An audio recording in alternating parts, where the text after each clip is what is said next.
Sex, drugs, rock and roll, speed, weed and birth control, candy coming, aspartame loaded in your fucking veins. Suddenly the end is near, we have a culture based on fear. So you want to know the best part about having a culture that's based on being scared of stuff? It's like every day is walking through the cheesiest horror movie of all time. And we're all the main character. We're all the black dude.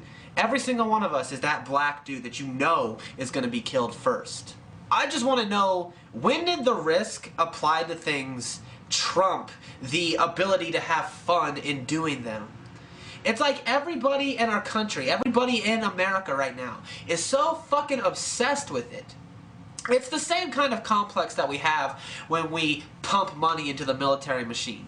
It gives us the illusion of safety. You know, you abstain from cigarette smoke and you're not going to get lung cancer. If you abstain from high fructose corn syrup, if you abstain from soda, then you will be thin and you won't get diabetes. 100% of a guarantee that you won't get anything if you just step away from it. But that's not the case. Fuck the world, you're gonna die, so fuck the world, let's get high, baby, let's smoke some drugs.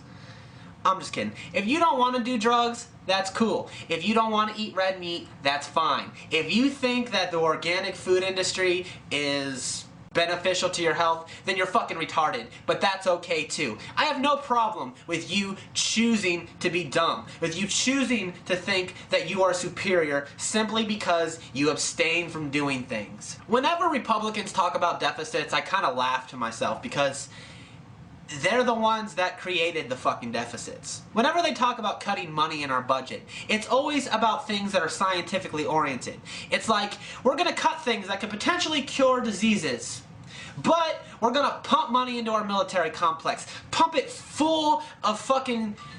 What the fuck? Leave me alone. Because it gives us the illusion of safety. And that's what our fear culture does. It's why we have this sudden stigma on people that smoke cigarettes. It's why we have a stigma on any company that doesn't say organic on it. Let me tell you something. The organic food industry is bullshit. It's been proven that organic foods are generally no more nutritious, and blind taste studies have proven that they're not any more tasty either. So all you are doing is pumping more money into these conglomerates that hide themselves under a different name, and you say, this is better for my health because it says the word organic on it, and I'm gonna listen because that word is on there, and companies want to lie to me. They would lie to you. Let's cut the Department of Education and teach intelligent design in our schools like it's a scientific theory, when no self-respecting scientist in his right mind believes in that garbage. You know, the idea of an omnipresent Lord creates way more problems than it solves. You know, you could always go back to the question, well, if there is this God that is all-knowing, and he's this super self-righteous entity that just knows everything, and everything's been planned, everything is predestined from the moment you're fucking shot out of your mom's womb, then, what the fuck created that thing? You never see a Christian like, who created my creator? Is it a system of creating creators?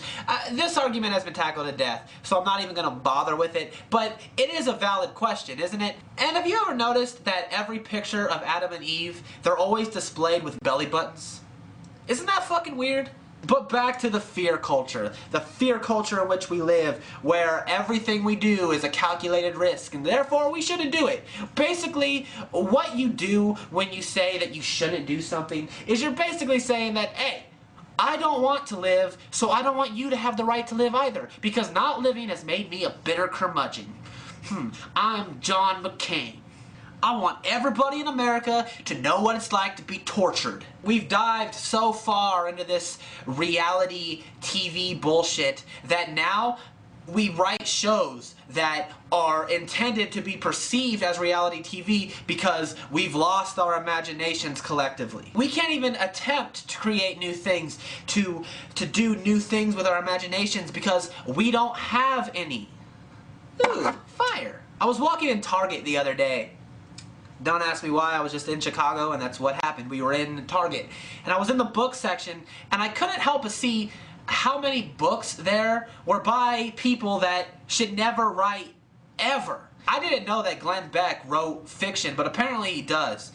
He had a book there. Snooki from the MTV show Jersey Shore, she wrote a book, I guess, Fucking Justin Bieber has written a book. Man, 50 years down the road, when all this shit has subsided and people will be able to look back collectively, this will be the shit that they look back on and think, this was the downfall of American culture. When we couldn't imagine things ourselves. So our characters were kind of combined with their real life counterparts. And people tried to emulate those characters who were based on real people. And just exaggerated. That's what scares me, you know. If you wanna talk about an aspect of the fear culture that I am actively engaged in, it's that. It's seeing people like Snooki write a fucking book and watch people around the country buy it. Watch her become a best-selling author. To me, that is infinitely more scary than the risk of getting cancer from having butt sex with a monkey or something. You can get cancer from butt sex with a monkey, right? You get cancer for fucking anything. This is why democracy doesn't work. Because our politicians have mastered this. All they have to do is appeal to the lowest common denominator. The reason why Prop 19, the marijuana legislation, the reason why it wasn't passed in California is because they ran a series of commercials that said things like, do you want your doctor operating on you when he's high? And these fat consumers around the state all watched the commercials collectively and were thinking, I don't want my doctor to operate on me when he's stoned. Even though it would be no more difficult to acquire pot in California anyhow, if you taxed it or not, somehow this was some giant epiphany to these people. It's like, I really don't want that. And that alone is how our country is controlled. They control you with this fear bullshit. They make money by telling you that these processed foods are fucking terrible for you. Even though anybody with a fucking brain could easily see with their own eyeballs that eating this greasy ass food is not healthy. It's that fear of there might be some crazy person in the Middle East that hops on another plane and crashes them into a building. And this alone is enough for your Fourth Amendment rights to be shit on a daily basis whenever you want to travel anywhere. You can't even get onto a train anymore without there being some fucking cop with their dog sitting there to make sure that nothing crazy happens on the train. Speaking of trains, I was in Chicago recently and I had to take one back to where I live. It kind of scared me when I looked up and I saw a screen that had a presentation where you buy your tickets. And it basically said, if you see a bunch of cops around with drug dogs, don't be startled by it. Don't be scared because it's just standard protocol. We have to be patrolled like we're children because everybody is so fucking scared of what could possibly happen.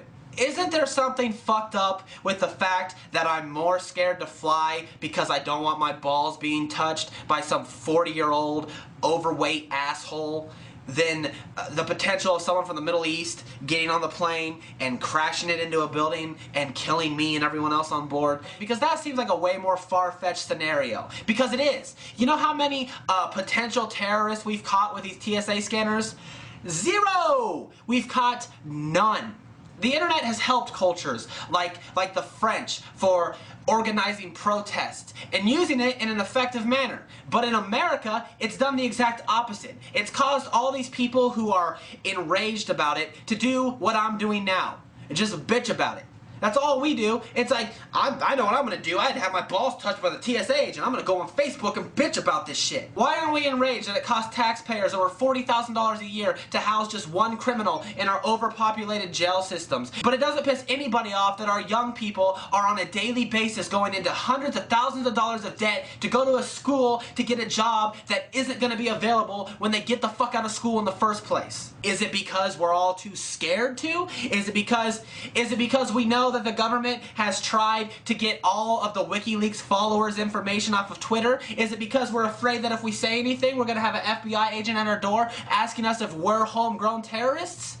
I think that is probably what it is. We're all so fucking scared of everything that we've become scared of ourselves. We've become scared of our own rage. So much so that we repress it or we shill it off into things that don't fucking matter, like smoking cigarettes or drinking soda or eating processed foods.